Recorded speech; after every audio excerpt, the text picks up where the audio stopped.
In this tutorial, we are building a journey where a new ticket will be created in Freshdesk every week automatically via Scheduler.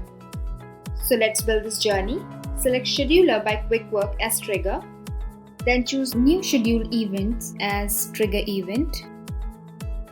Next, select the interval, start time and date.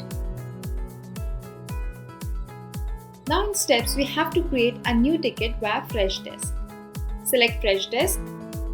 Next, add Create Ticket as action. Select an existing connection and click on Link an Account. Select Request as email, subject and description, priority and status.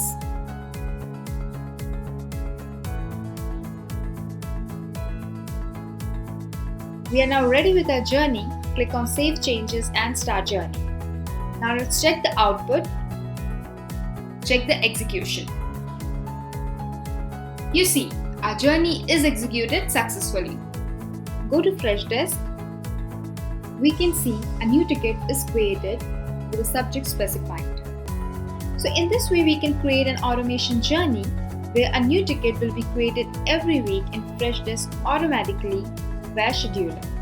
I hope you liked this video. To know more and get help in building automation journeys, visit quickwork.co.